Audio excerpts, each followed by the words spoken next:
That right there would be great. Okay, great. It's such an honor. I'm sorry, could we put my microphone in there so you might know?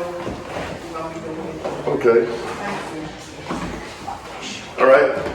First of all, good afternoon. It's an absolute honor to be here. Please forgive my tardiness. It's been a very busy day, very busy week, of course, with the storm. I hope that everyone was safe. No damage to their home, but let's keep people uplifted in prayer because we did have some citizens that had damage to their homes. You know, trees fell on their homes. A friend of mine, a tree fell on her home. So let's keep everybody uplifted in prayer. First of all, I think it's been a while since I've been over here. It's still beautiful as well. I brought my team with me. I want to let them introduce themselves and let you know what their role, duties, and their responsibilities are. I'm Captain Tim Hudson, I'm Commander with Capital Precinct 4. This is Northeast Jackson. We are currently relocating to 5649 I-55 Frontage Road, Suite 106. We have Northern 2, so the old precinct area, we're no longer there. We also have a satellite office that's going to be located at the Fondren area up on the Roosters. The Roosters business is going to be in the basement of that area. We have officers also working out of that area. Currently we are, putting out forces in different places. We are relocated, like I said, relocated. I have to relocate my reallocate my manpower to help serve the citizens. And some of the areas are more prone to business burden, all thefts and such. So we are reallocating our forces to help fight crimes in those particular areas. Contact number? 601-218. I'm sorry, 218-5397. And your name again, sir? I'm sorry. Timothy Hudson. Timothy Thank you. Hudson. Thank you. Thanks, Captain. Chief. Good afternoon, everybody. Hi, my name is Marco Johnson. I'm the Deputy Chief of Patrol Operations, and I oversee the patrol operations within the city. Just a fun fact, I began my 25-year career over here, and this was my first beat. I welcome young partnerships, and that's the only way that we'll be successful with you guys is help. My contact number, I'm gonna give you my email first. Yes.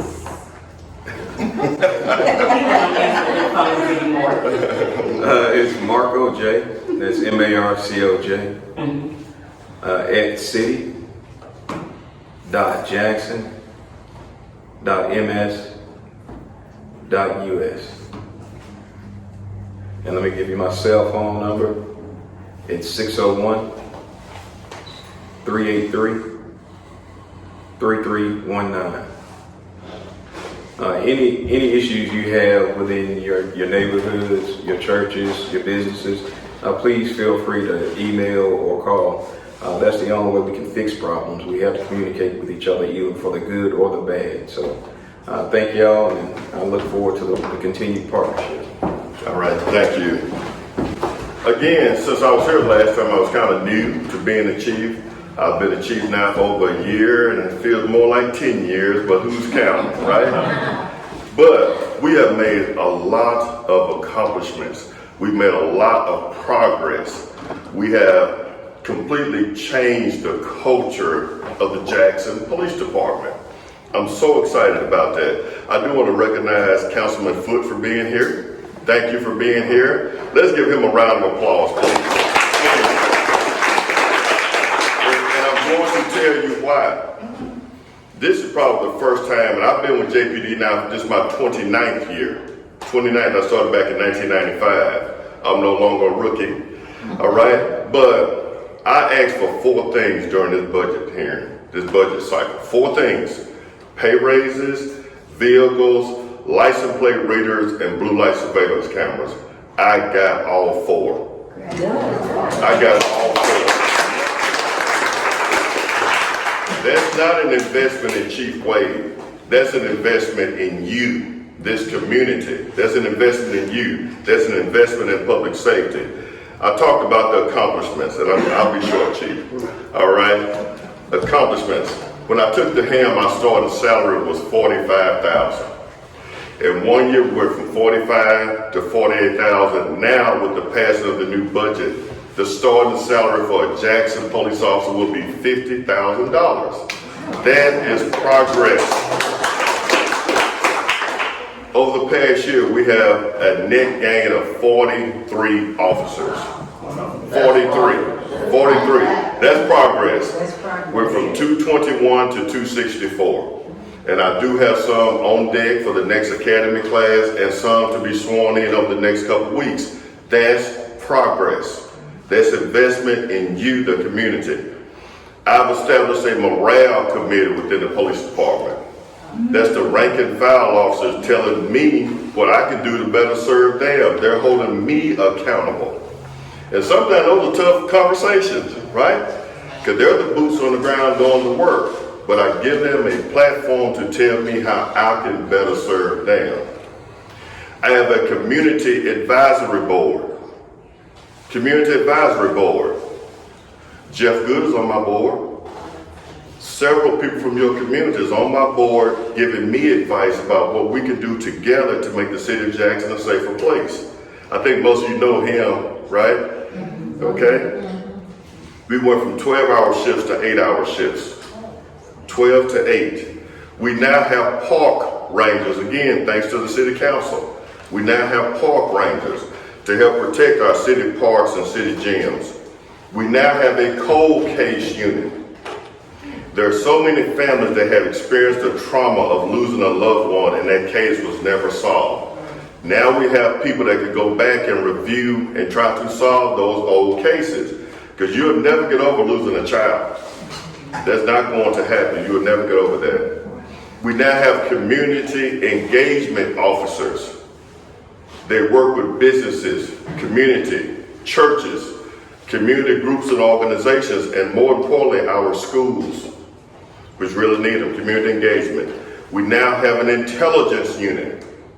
Intelligence, we will be intelligence-based and intelligence-driven as we move forward. I'm very excited about that. You'll be amazed at the criminals in the city of Jackson that commit crimes and get on social media with their guns and brag about it. Now we're looking at them as they do it.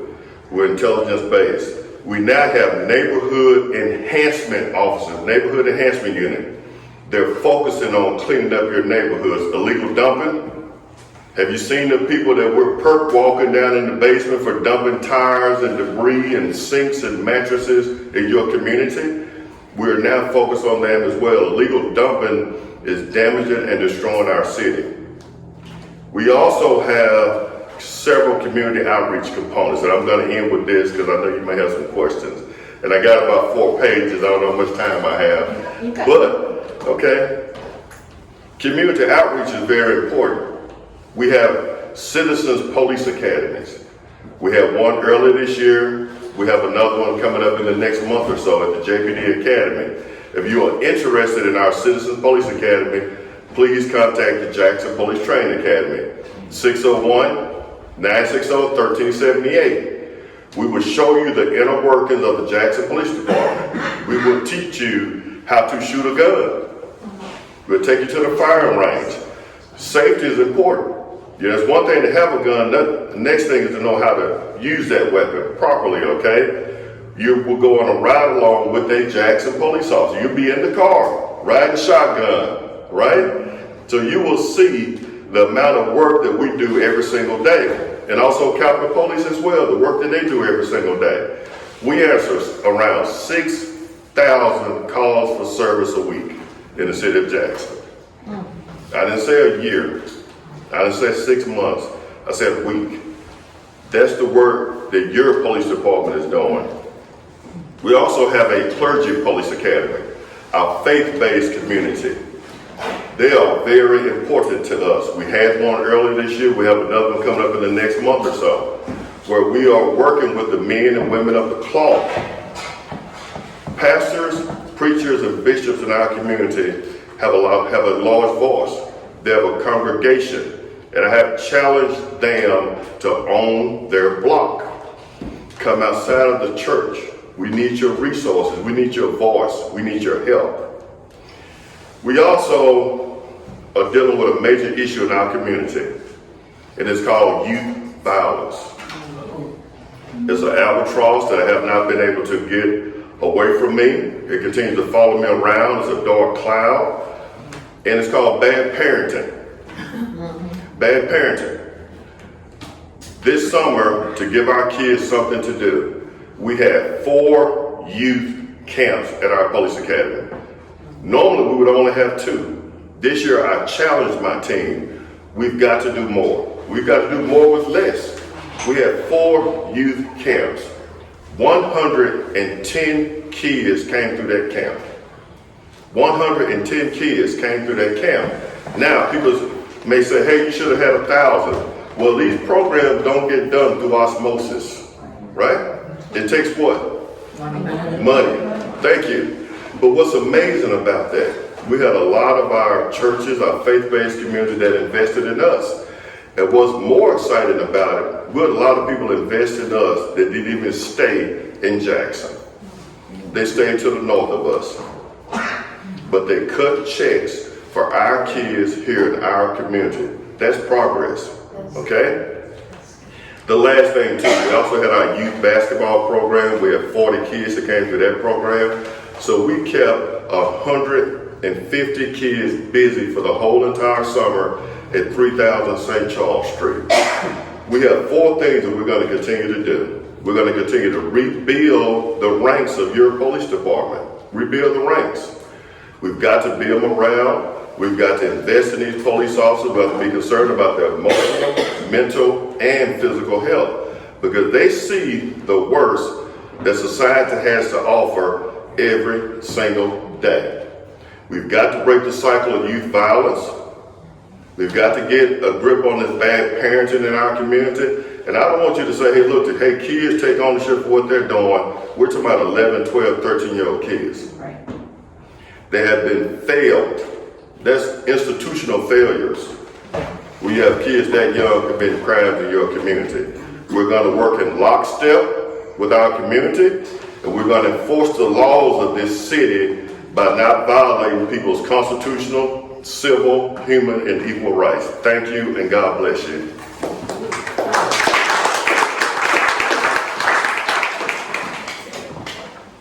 Good evening.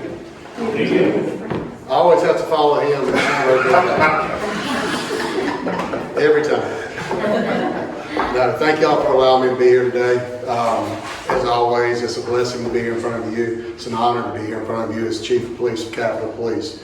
I've been on Capitol Police now since May of 2022, so for a little over 2 years. And I can tell you, just kind of echo what Chief Wade said, the amount of progress that I have personally seen happening at Jackson Police Department under his leadership is absolutely, I mean, it's amazing. He's been doing an amazing job. The communication between our 2 agencies has never been better. And that is one big thing that we're working on this year, is trying to build stronger partnerships with Jackson Police Department, stronger partnerships with Hinds County Sheriff's Department, and stronger partnerships with our state and federal partners as well. One of the things that we're working on right now, as a matter of fact, one thing that Chief hit on was the violent criminal activity going on here in Jackson. A lot of that is being carried out with the use of stolen vehicles. So one thing that Assistant Chief Wendell Watts is working on with Capitol Police very diligently is getting together an auto theft task force. That is one way, whenever you're looking at the criminal activity in Jackson, you don't just look at the end results of who we're putting in handcuffs.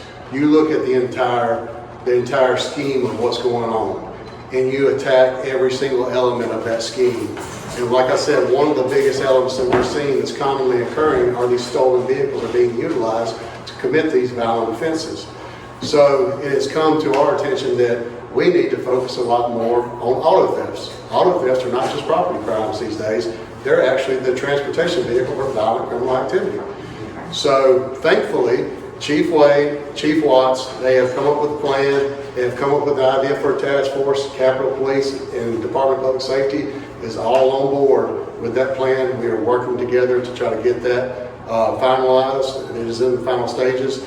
We have been working together on auto theft cases, Capitol Police and Jackson Police Department. And I wish I had those stats for you here today to tell you what they were, but last time I heard the numbers, it was pretty astounding how high they were on the recoveries of vehicles. There isn't a day that goes by that I don't get a pass on to where Capitol Police and Jackson Police Department recovered a vehicle that has been stolen. So through these partnerships, we are making huge progress. We are getting these vehicles off the streets, which is in effect slowing down and sometimes stopping the violent criminal activity. Now, obviously, that's not the only thing that's running. That's not the only thing driving it. So another thing that you've seen is Operation Unify. Operation Unify was announced at the beginning of the year. Governor Reeves stood up and announced Operation Unify. That was a partnership between Jackson Police Department, Capitol Police, Mississippi Bureau of Narcotics, and Mississippi Highway Patrol, all of DPS, as well as Hinds County, Drug Enforcement Administration on the federal side, Alcohol, Tobacco, Firearms. All our federal partners are also involved in Operation Unified, along with our state agency partners. The Attorney General's office has also been involved in it as well. So it is a very big operation that still carries on today. As a matter of fact, every night, Capitol Police officers who are assigned to our Flex Division are out there working with Jackson Police officers assigned to the action team. They are in constant communication before shifts. They go out, they help one another, and we are working in unison out there on the streets, not just in the CCID. You will see Capitol Police in South Jackson with Jackson police officers, with MDN agents, with other agencies. Capitol Police is here to be a force multiplier to help all the citizens of Jackson, not just the CCID. The city of Jackson is our capital city. It is our foot forward for the state of Mississippi. When you think of Mississippi, you think of its state capital, and that is Jackson, Mississippi. So Capitol Police and Department of Public Safety, we are committed to assisting Jackson Police Department and Hinds County Sheriff's Department and the citizens of Jackson in any way possible, not just in our limited capacity in the CCID. So with that being said, Operation Unified, I just got some updated numbers today, as a matter of fact. And I would like to share that real quick.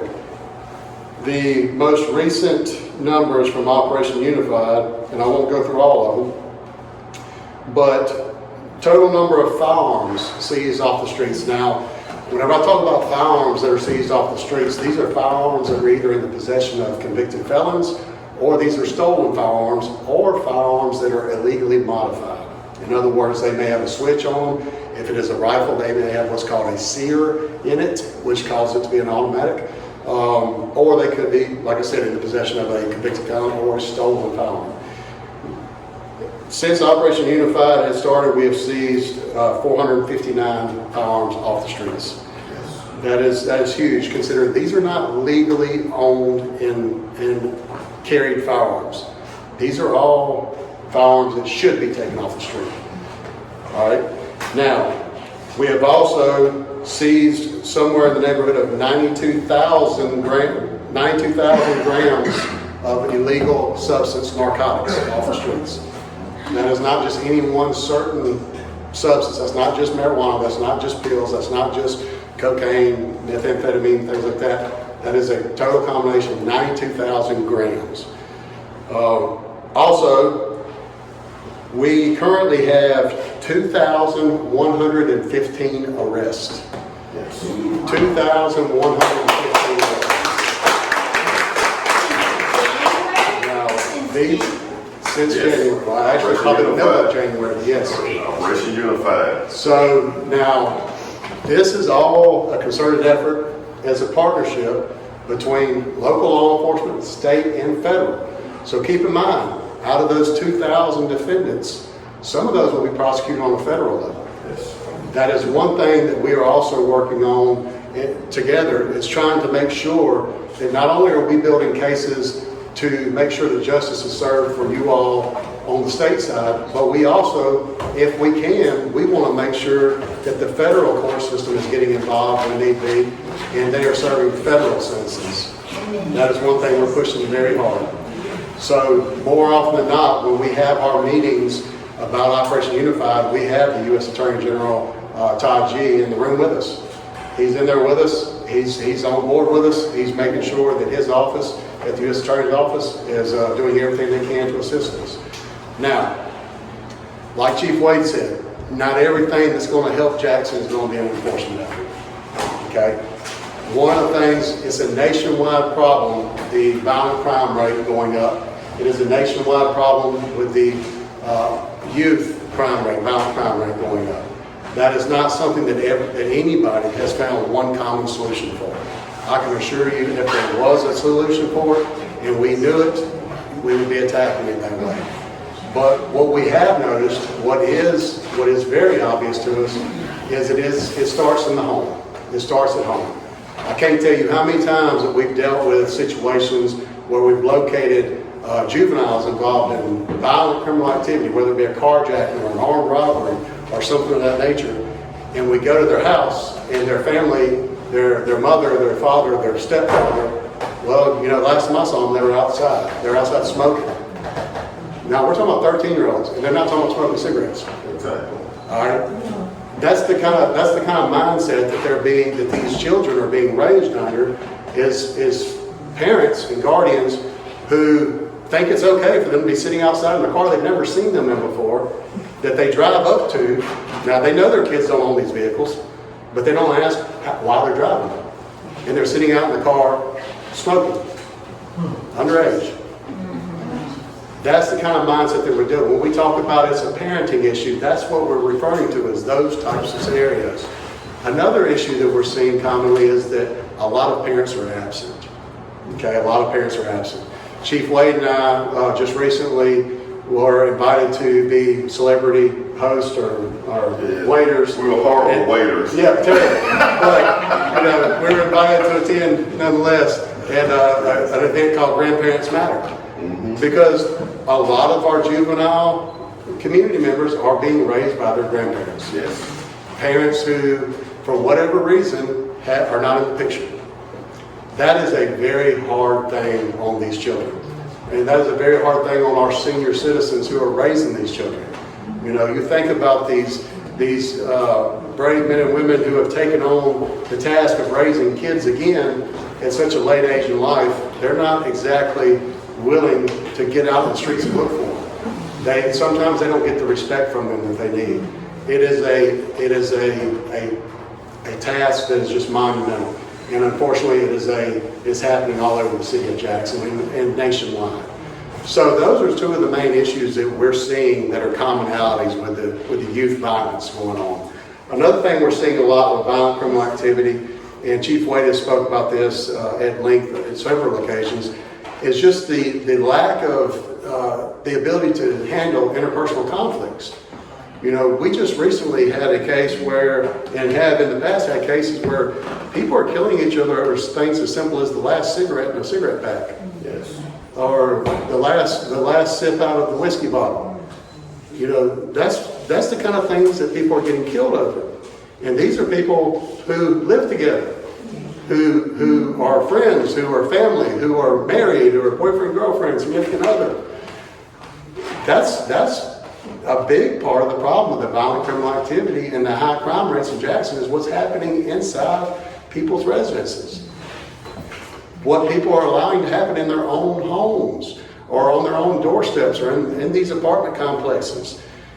That's a huge problem. When you have a situation that could be very easily handled through communication, through words, or just simply by walking away. And what ends up happening is they walk away, grab a firearm, and come back. And that's the way they want to handle it. That is a huge problem. And that is something that, unfortunately, Jackson Police Department, Capitol Police, and no other law enforcement agency can predict.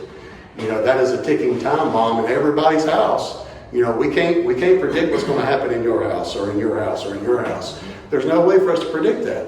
So therefore, you know, our hands are tied in those situations, and the only thing that we can do is hope that our community finds better ways to deal with conflict, because that is a huge issue.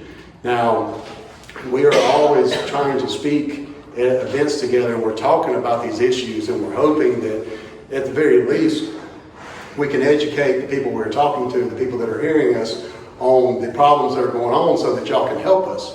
Because one thing that we both agree with is law enforcement in general is nothing without the community behind them. Nothing. The partnership between us and you all is the most important partnership we can have. We ask y'all to keep that in mind as well. We are not perfect. We do not see everything. We cannot be everywhere at once. We depend on y'all to let us know. Look, we depend on y'all to let us know when we are doing wrong as well. Okay? We invite that. We want that. We want you to tell us when there's things that we can do better, things that we're not doing properly, things that we need to do more of, places we need to be, things of that nature. Please let us know. Because like I said, with his 264 officers, and I now have around 150, you know, with over 60 of mine are in a building. But with our combined forces, we still can't be everywhere. So we heavily depend on you all. When you hear something, let us know. You can either call Capitol Police at 601-359-3125, or you can call Jackson Police Department. And I'll let you give that. 601-960-1234. Or a very important number is Crime Stoppers that's being underutilized, 601-355-TIPS. Now, last but not least, communications, dispatch. So, Capitol Police, if you are within the CCID right now, I urge you, whenever something happens, you call 601-359-3125, the number I just gave you. That goes directly to our dispatch. Now, obviously, that's not the number we were taught to call in an emergency situation. So, if you do call 911, you will get Jackson Police Department's Communication Center as of right now. And they will transfer that call over to Capitol Police. Or if they see it as emergency enough to where they need to act right now, they will send officers to assist right now while they transfer that call over to us. And we will show up also. So there are a lot of times where you may see both of our vehicles on the scene.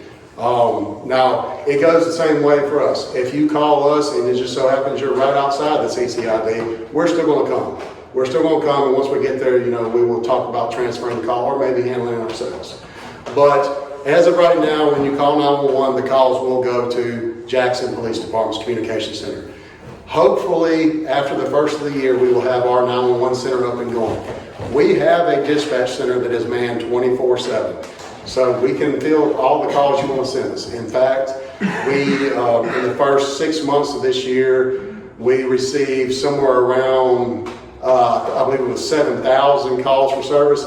And then just from when our jurisdiction expanded until 2 months later, we were up to 18,000 calls for service. So now that's in about an 8-month time period with 2 months of a heavily inflated call volume. So we are getting calls. We are responding to calls for service. If you call us at that 601 number, that gets us directly. If you call us if you call 911, it will go to them. They will transfer to us, and we will respond immediately as well. But like I said, hopefully, once we get all the logistics and all the technological advances done with our 911 system, we will be able to receive 911 calls directly at Capitol Police after the first of the year. Because ultimately, that's going to make it more efficient for you all. When you're just calling 911, it goes directly to the people who are responding. But until then, we're going to continue to work together. We're going to continue to strengthen these relationships. We're going to continue to come up with more and more ideas to where we can partner. Another idea we've also talked about is a memorandum of understanding, or MOU, with the Real-Time Crime Center. Capitol Police has agreed to supply 4 personnel through Department of Public Safety, Capitol Police, to work at the Real-Time Crime Center. We're also working on maybe providing some more funding for more technology, more cameras throughout the city of Jackson that we will provide. And we will also, in turn, we will get to be able to reap the benefits of the technological advances that they've already made and be able to see what's going on not only here, but also all over the city of Jackson. Because like I said, every single night, Capitol Police is hitting the city of Jackson with Jackson Police Department. And we're going to continue to do that. We talk about it very often. Chief Watts and I speak almost daily, probably 2 or 3 times a day. Chief Wade and I communicate extremely often, and we all agree this partnership's not going anywhere. It's not going anywhere. It's only going to get better. It's only going to get stronger. And look, we're just getting started. We are just getting started. So with that, I'll go ahead and be quiet and let you ask questions. I have a question. First of all, I have noticed the difference. It's really wonderful. My question has to do with animal control. We actually have an animal control problem on our street. And it's a family that's living with the owner, which is whatever, beside the point. JPD's been great. They've come out to the house. They know who we are.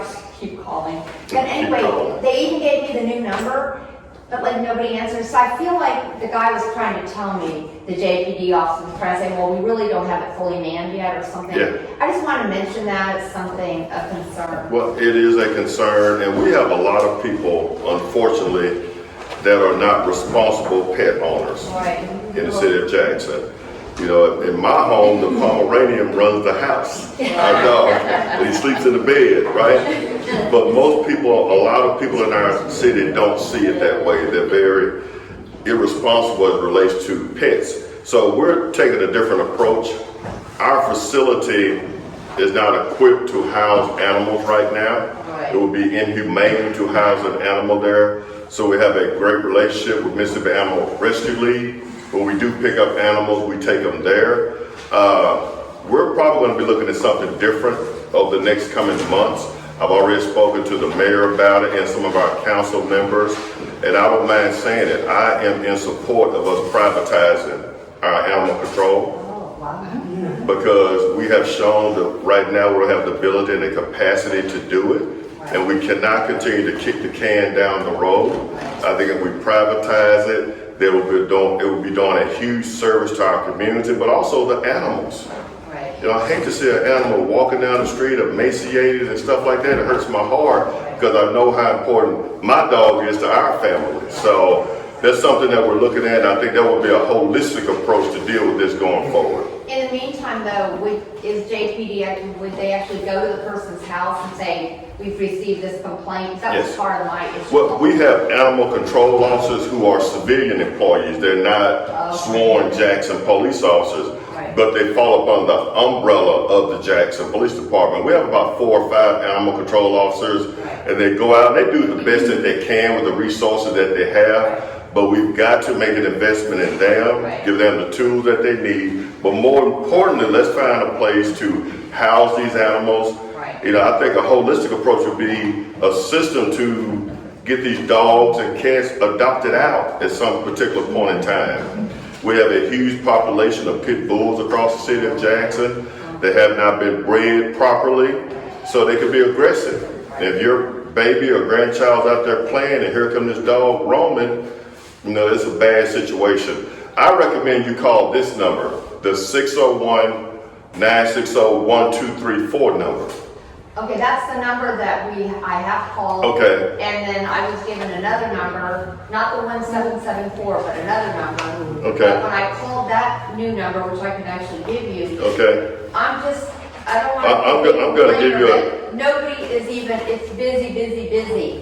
Even if they just had a recording or something. Absolutely. It's 601-960-9503 is the new number that I was given. Well, let me say this. I'm gonna give you a number that's undefeated. All right. This is the captain over animal control. I'm going to give you his cell phone number. This number is undefeated. All right. Did you ask him if you could do that? I'm his boss. All right. I'm paying for this cell phone. All right. Are y'all ready? This is a very important number. Captain Jimerson. 769-209-7340. And then there's another captain that works in his area as well. He just quit. I'm going to, he's not going to quit. He's going to be held accountable for this area. He has blocked on Just his repeat it one more time for clarification. Okay, let me go back to it.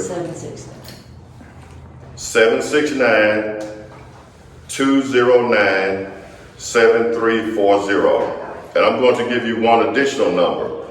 Deputy Chief Brazil, I'm going to give you the Deputy Chief's number, who's over animal control as well. Deputy Chief Brazil, 601-383-2896. And I don't want to minimize this issue because I get as many calls about animals as I do about murders. Because people care about animals in this city. And we've got to make an investment in those animals as well. And it's a whole system. You know, we've got to be aware of it. And my heart goes out to animals. Like I said, I'm an animal lover myself. So use those two numbers. And if you have any other issue or problem with that, you have these two gentlemen here that are doing a great job in your precinct, okay? Yes, sir. Thank you. I really appreciate all that you all do. I really will say that. I'd like to get your take on, we hear about drive-by shootings a lot. And I don't know if it's overdone, I mean, it's, you know, something like perks up in here. But it's very unsettling because that's not, I mean, I know a lot of the stuff, the shootings and so forth is domestic, a lot of that is. But those drive-by shootings are pretty scary and they're all over the place instead of in one area. Absolutely. I'd just like to get your take on it. I don't know what to.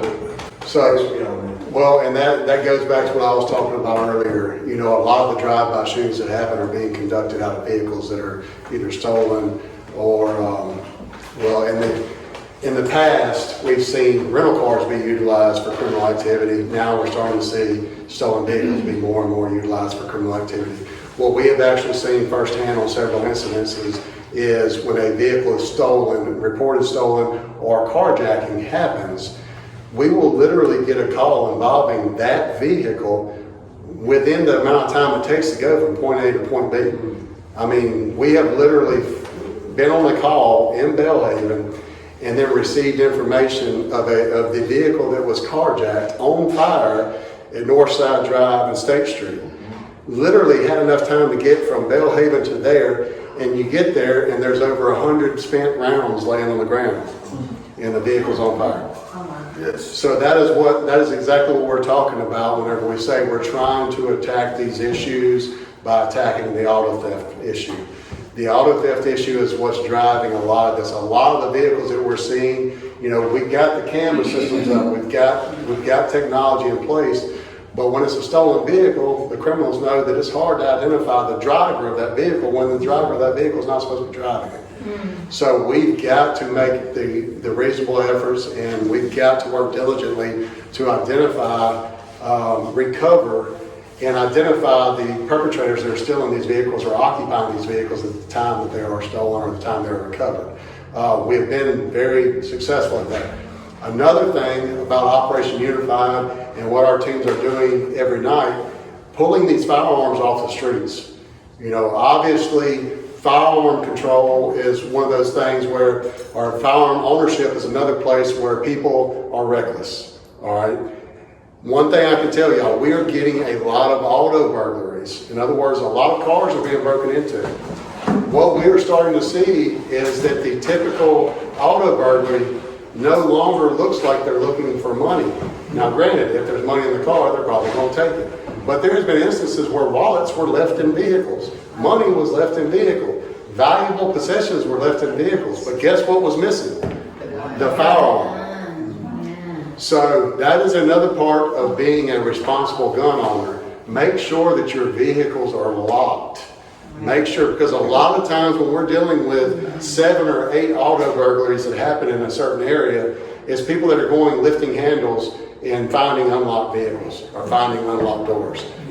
There are instances where we have the criminal element still shattering windows and going into cars. That does happen. But more often than should be, people are just leaving their doors unlocked. And these vehicles have guns in them, and those guns are being stolen. And it is I'll be honest, it is easier to recover a stolen vehicle than a stolen firearm. Okay? Stolen firearms take more time. And unfortunately, time is not something we have on our side when we have the violent criminal activity we have going on. So that is another thing that the community can do to help us.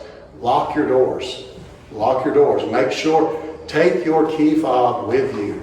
I understand that a lot of vehicles these days have a little hiding compartment in the vehicle to where you put your key fob, and that way when you go up and you push the little thumb thing, you get in your car, you hit the push to start, and you go on about your business. But the criminals that are getting into these vehicles are being able to steal these vehicles because the keys are in them. And we are even seeing where people are still pulling up to gas stations and leaving their vehicles running. With children in them. We had a case with a child in it. Yes. The case where a 7-month-old was abducted at a gas station in a stolen vehicle. That vehicle was left running. All right? These are the things that we've got to stop doing. We've got to stop doing because it is contributing to the violence a lot of times. Now, I'm certainly not standing up here blaming anybody in this room, but we have to do a better job of policing ourselves as well and making sure that we're locking up our valuable goods, making sure we're locking our vehicles, making sure we're taking our key fobs with us and turning our vehicles off when we exit the vehicles. I don't even, I can't tell you the last time I left my vehicle running when I walked into a gas station. But those are some ways that we're trying to attack that issue because you're right. That is a valid concern. Does it happen? Yes. Now, I will say that also goes back to the interpersonal conflict that we talked about earlier. More often than not, even if it is a drive-by, even if it is like for example, an incident where a lot of people are injured in a crowded area, that is still usually targeted from one individual or one group to another individual or another group. There is usually a specified target. So therefore, there is usually some kind of interpersonal relationship to where this conflict is not being handled correctly. So whenever I spoke about interpersonal conflict and how you handle it, that is the majority of these drive-by shootings as well. They're not just riding by and randomly shooting people that they don't know, typically. Now, do random innocent citizens get caught in the crossfire? Yes, it can happen. It has happened. That is another reason why we want to minimize what's going on, because random citizens who have nothing to do with the conflict going on between these two groups or these two individuals are getting hurt. They're getting killed. So I would tell you that one thing we are trying to do, we're trying to be more vigilant. We're trying to be more visible. We're being more proactive, but we are also trying to attack the elements that create the issues in the first place. Stolen vehicles, stolen firearms, illegally modified firearms, illegally possessed firearms. If we can attack those issues, it solves a lot of problems dealing with violent criminal activity altogether, not just drive-bys, but all violent criminal activity. Is there drug activity, competition groups like that? Well, we can't really get up here and talk about what the conflict is over. I think it's very commonly known that when you have a drug enterprise or people who are dealing in illegal narcotics or illegal contraband, usually there's firearms associated with that. Usually there's violent criminal activity associated with that. Can I say that every conflict out here on the streets has to do with a gang? Can I say every conflict out here on the street has to do with drugs? No, I can't. We are seeing that a lot of them are. A lot of them do have to do with that. But some of it has to do with somebody stole somebody's girlfriend. Somebody stole somebody's girlfriend. Somebody had the last cigarette out of the pack. There's a lot of things that are just really just minor issues that are creating this major conflict. And it's a permanent resolution to a very minor problem is what they're doing. And do we have a gang problem associated with the criminal activity? Absolutely, we do. Do we have a drug problem? Absolutely, we do. I just read off how since January we've seized over 92,000 grams of illegal narcotics. Obviously, we have a problem with illicit narcotics on the streets. And we also have a problem with illegally possessed firearms. So we have a lot of issues. Thankfully, Capitol Police Department of Public Safety and Jackson Police Department, as well as Hinds County Sheriff's Department, we're attacking those issues the best we can. And we are just getting started. I want to add one more layer to that. And I believe in quantitative data. We've had 81 homicides this year. Something I'm not proud of. That means that 81 people have lost their life in this city. 76% of those homicides have been solved. 76% of those homicides have been solved. Hard work of the men and women of the Jackson Police Department, but also because the community is tired of this chaos and foolishness. They are helping us to solve these cases. They're giving us information to take their city back. So I'm very proud of that as well.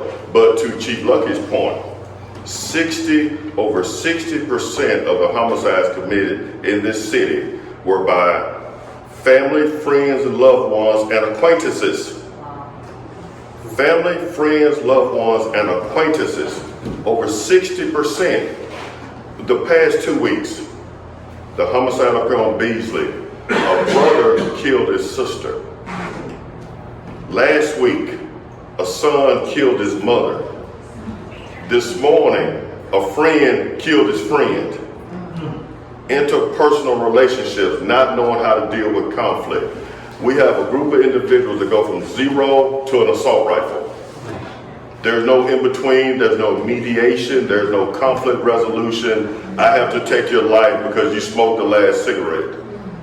Or you said something to me, or you posted something on social media. Imagine if we took away that 60% of the homicides in this city by people that know each other. Like Chief Luckey said, it's not that people just walking down the road and somebody's shooting you for walking down the street. These people know each other. It's acquaintances, it's community beefs. Yes, we have a gang problem. We're not running away from that. We're leaning into it, and we're coming up with resources at the federal level with U.S. Attorney Todd G. to address this. If you have a group of individuals working together, committing criminal acts, then we're not interested in putting them in jail over the weekend. We want them to do some long time out of state somewhere. So that's the game plan. We're working very closely with DPS. I was in West Virginia last week at the FBI CJIS building. Over 3,000 federal employees with the FBI are at that location.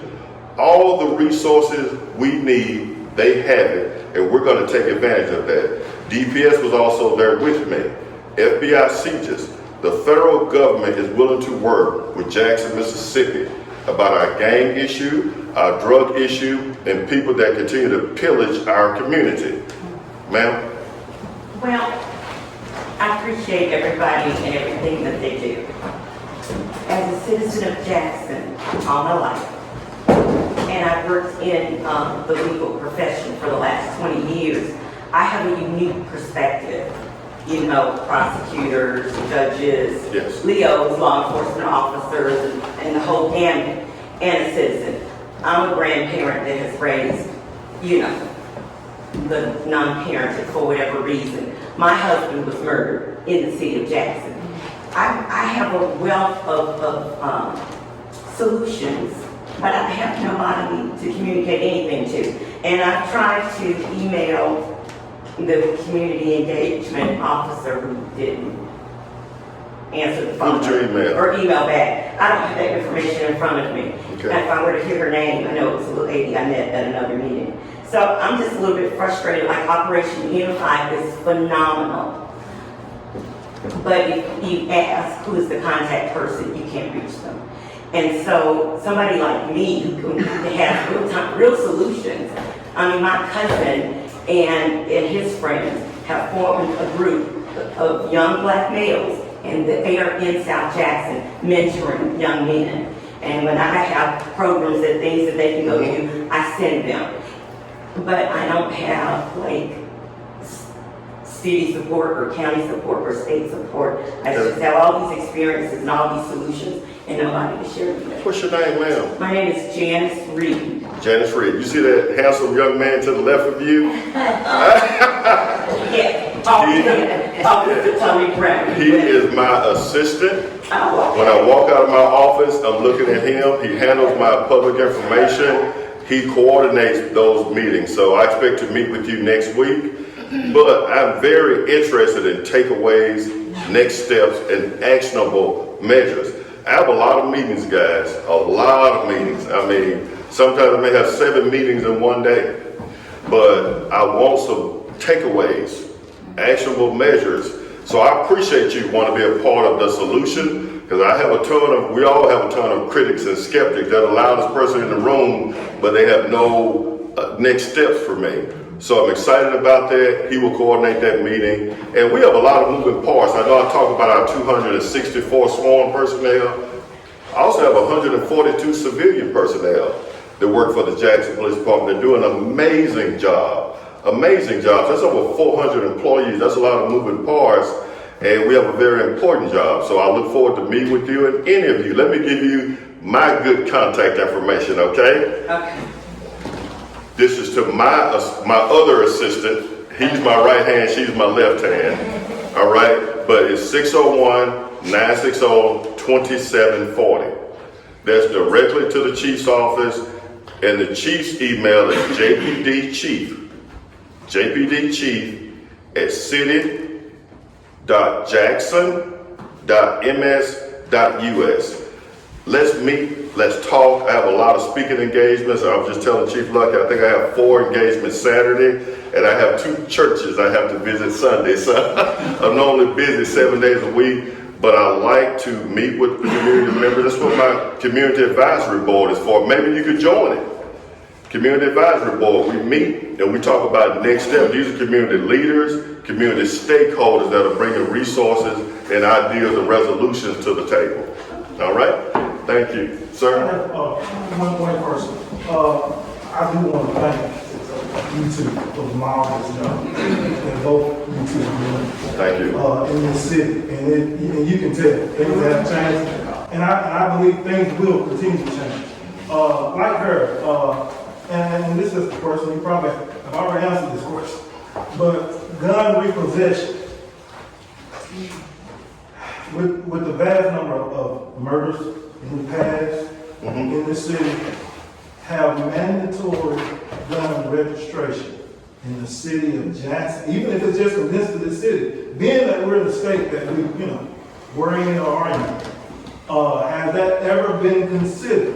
And would that be a tool to recover some of the gun? You know what? I believe in everyone's ability to bear arms and to protect themselves.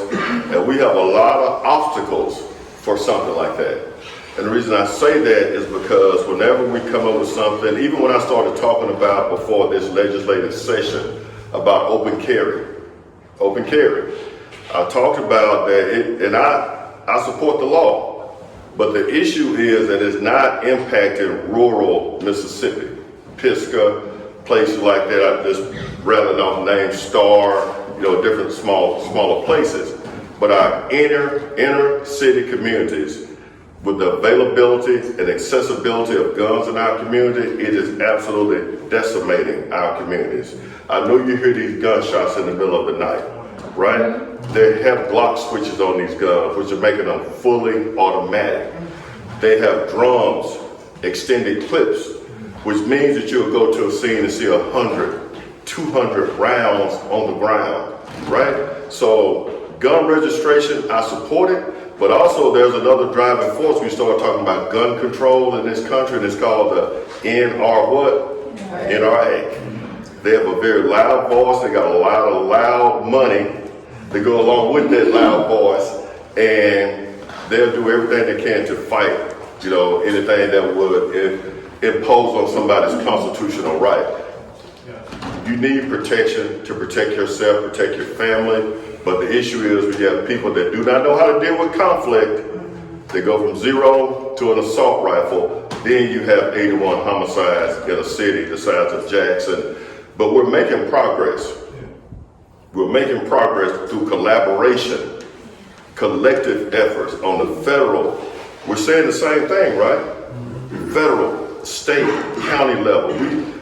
It's the big 3, right? Chief Luckey, myself, and Sheriff Jones. We're communicating all the time about how we're working together. That has not been done in probably the history of the Jackson Police Department. We historically do not work well with others. I'm just being honest with you. We'll take our ball and go home, right? That's not the case anymore. We're going to work in lockstep with our state partners, federal partners, local partners. And again, to the gentleman here that had the question about the drive-by shooting, just the last piece and I'll step to the side. That's why we needed those license plate readers that I asked the council for that we got. License plate readers now. It's amazing that a city the size of Jackson only had 2 license plate readers in it. 2. I visited the chief in Clinton, Ridgeland, Byron, and Pearl. All 4 told me the same thing. I know when you came into my city, and I know when you what? Left my city. We will not have that capacity. We'll have 15 license plate readers after October 1, once the money hits my budget, to go purchase. So now we can track, snap a picture, know where you are, know where that vehicle is. That's moving forward. That's progress. Ma'am? Thank you, both of y'all, so much for your presentation. I've learned a lot, I'm sure we all have. But my question was kind of what you just finished. I wanted to ask you about a camera, real time, that I could put at my house, or either on one of the poles outside the house, that somebody at the police department could see who rode. I live in a circle, that could see who rode into that circle. Because we're having some shootings at night. Yes. And we're calling each other to see if we're okay. So is there any way you can get a security system? You know, Yes. technology is really coming forward these days. I have I'm so glad to hear about the license plate readers. Yes. Whoever comes in, but Whatever, need a reader down there. yeah, whatever security system you get at your home, if you have Ring, our real-time command center has the ability to tie into your camera at your house, right? Some people may have 5 cameras. They may not want to have access to the interior cameras, and I get that, we don't want it, right? But your exterior cameras, we can tie into that and watch it up on the screen at the real-time command center that Chief Luckey was just talking about. That technology exists, and we have that technology. When you get your camera system, we'll have a community engagement officer meet with you, because I don't want you to go get somebody at Walmart that, you know, with an SD card, but something that connects to the internet, that's compatible with our real-time command center. We can monitor your camera. And I have people that work at the RTCC that are watching these cameras every single day. All right? One more question. Do you think you could put it out there on the light poles so that? Well, if you're talking about your personal camera, you can mount that on your house. But when we install those blue light surveillance cameras, we look at the data. We look at where crime is happening.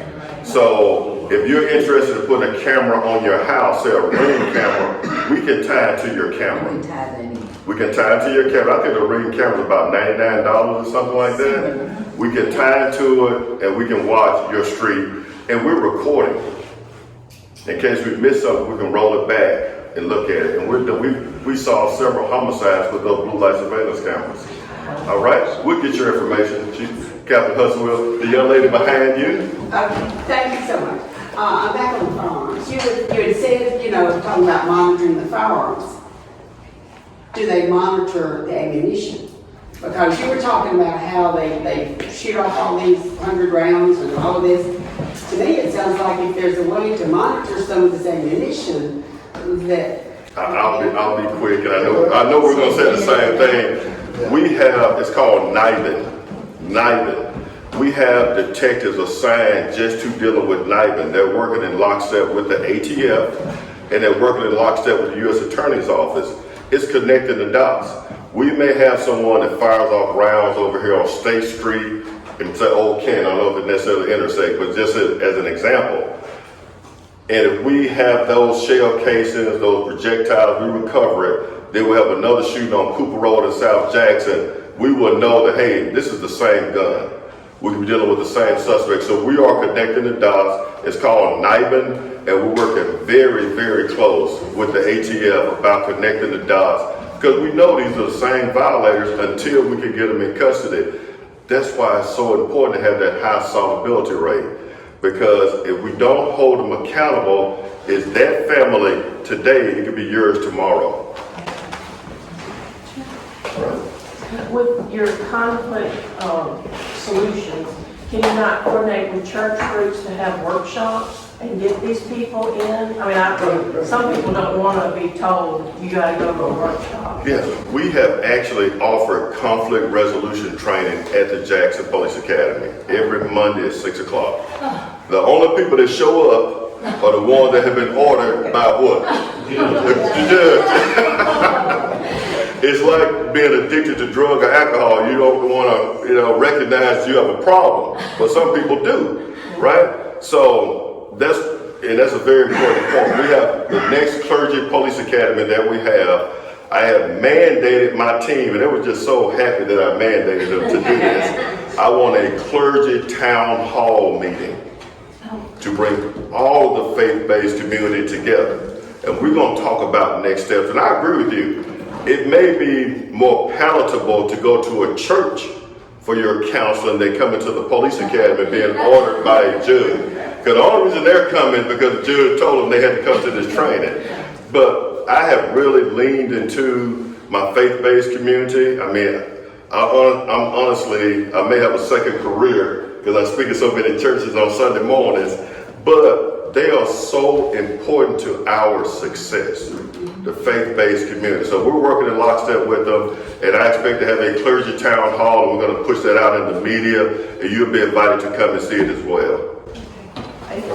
You have, as far as working with schools, the same thing we're just talking about, is that ongoing, or are these people that are 13 years old that are carjacking, are they in school at all anyway? Most are. So right now, one of the issues that we're facing nationwide, I think has gone up tremendously since COVID, is a high truancy rate. Last time that we had a meet and greet, we had Representative Yates with us, who had mentioned a bill that they're working on in the future, and I believe one that just dropped, that is going to increase funding for school districts to hire more truancy officers. Because right now, the truancy rate is so high that the officers that are assigned to monitor and enforce that, they're just overwhelmed. There's no way they can do it. And like I said, since COVID, those numbers have gone up. Why? Because they were working on their schoolwork from home. Me and my wife were talking the other night, and we were talking about 2020, which seems like yesterday. But my son would have been in second grade then, and especially like he skipped second grade because of COVID. And a lot of things had to change. A lot of things had to change in the school districts because of COVID. So unfortunately, we got our children got into a rhythm of not going to school, and sometimes with these same parents that aren't really guiding their children on everything else in life, they're not really guiding their children on school well either. And unfortunately, it's become an overwhelming number of truancy cases in the public school systems, and we're not able to actually adequately enforce that right now. But we are working on that. That's something that is certainly an issue that is known and is not being forgotten. It is being worked on through our legislators to help try to fund these school districts to get more officers in place to address that issue as well. Now, as far as the numbers of the ones that are doing it, are they in school, are they not in school? Again, I can't stand up here and say that every one of them are not in school. But at the end of the day, yes, our children who go to school are being practically raised and taught by the teachers. And I always say, to me, that is the most thankless job, is being a teacher. What these teachers are dealing with today especially, they have a huge task ahead of them. And we are blessed to have people that want to do that job and do it right. Unfortunately, though, again, in the household, if you do not instill that discipline, that respect for authority, that respect for our elders. I mean, we were taught growing up, we didn't even question an elder. I know my dad taught me, if you have a problem with anything that somebody tells you to do, the first thing you do is you do it. Second thing is you come to me after the fact and I'll deal with whether or not it's a problem. So, that's not being taught anymore. There's a lack of respect, not just for law enforcement, not just for teachers, but there's a lack of respect for kids with their own guardians and with their own family members, and that's an issue that starts in the home. Truancy is not going to be the leading issue of the violent criminal activity on the streets, in other words. Is it an issue? Yes. Do we need to get our kids back into the schools with positive leadership and things like that? Yes.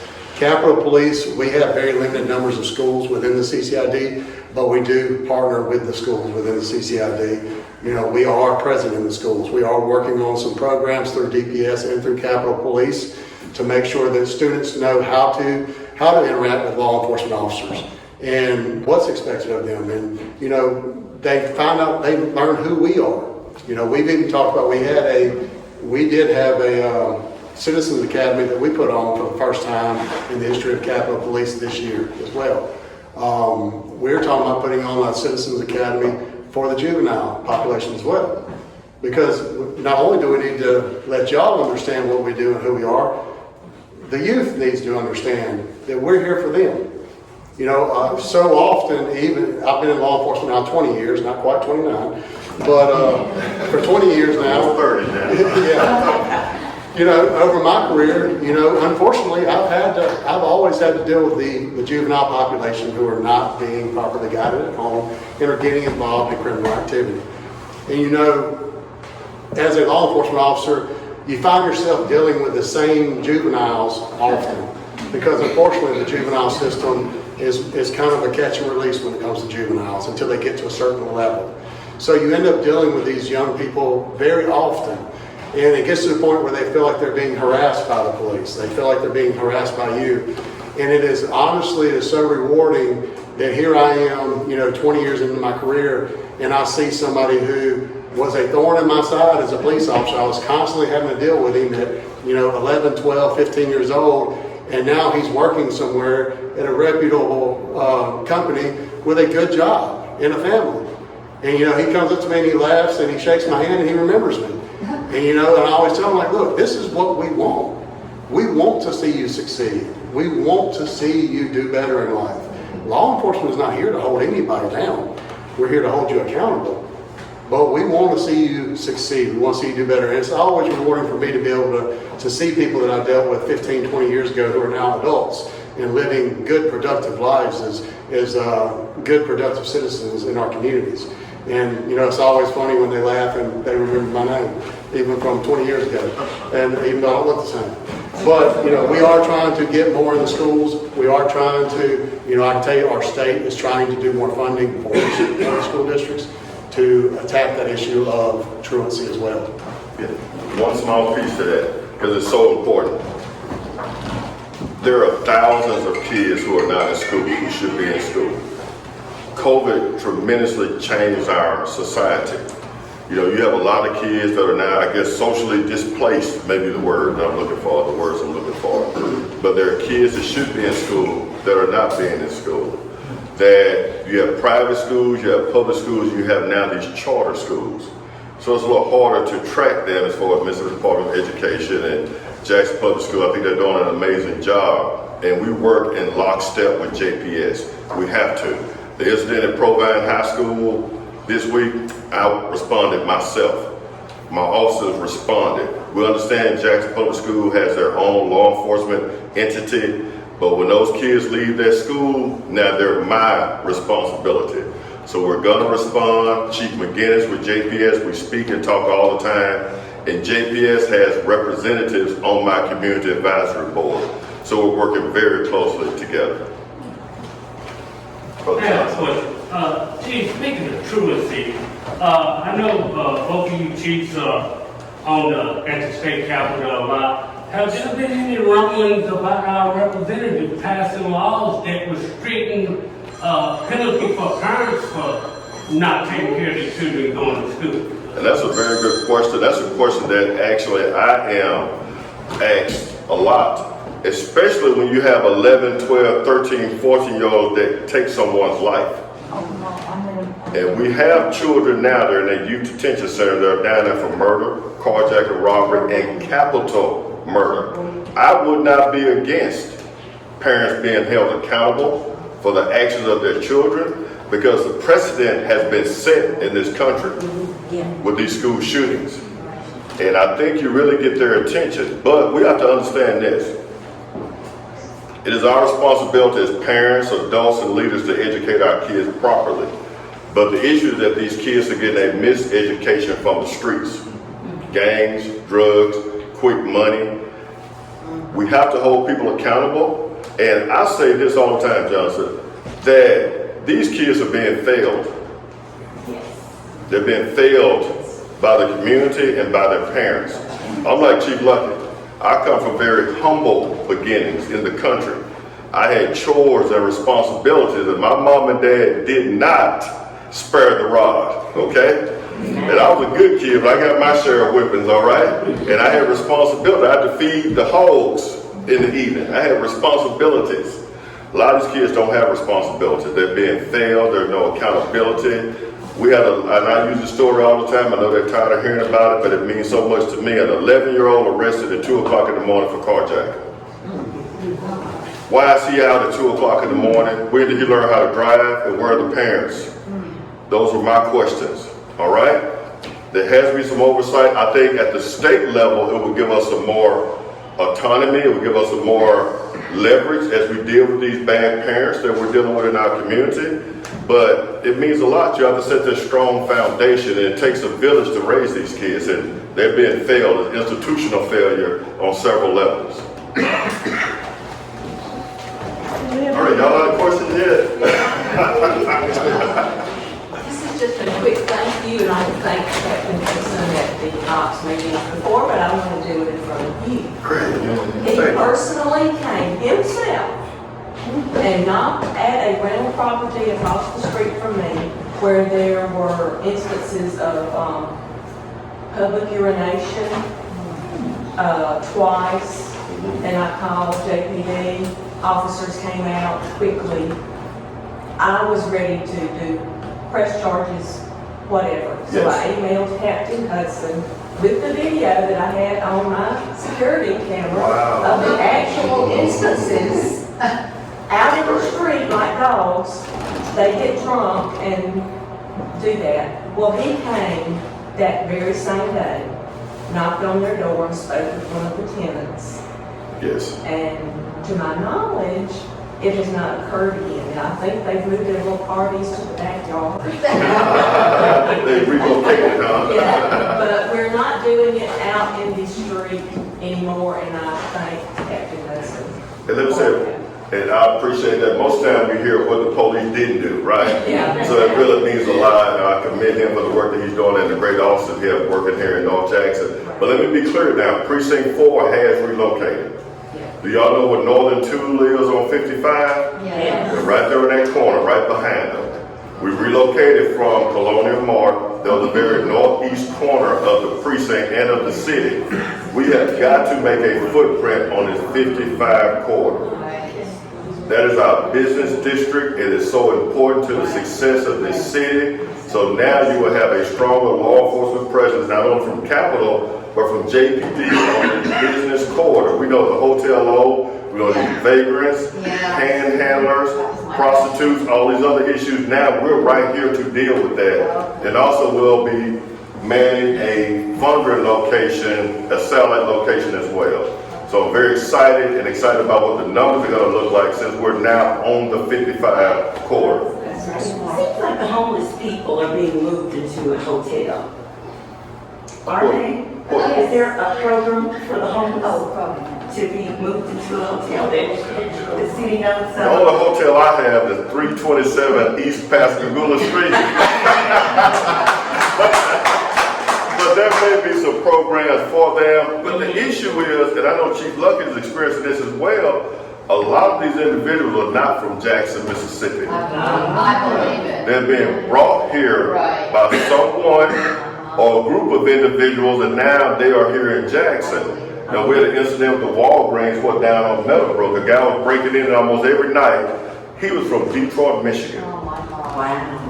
Detroit, Michigan. So we've got to deal with this homelessness. The last time I was at the state capitol, we were a couple weeks ago, we were talking about this homeless issue. We're talking about the dilapidated homes in the city of Jackson. So everybody jump except me, huh? Me and Chief Luckey, right? But that is a huge issue, and we've got to address this homelessness issue. But you're also talking about two other issues when you're talking about the homeless population. Mental health issues and drug addiction. You've got to deal with it holistically. Thank you. Thank you.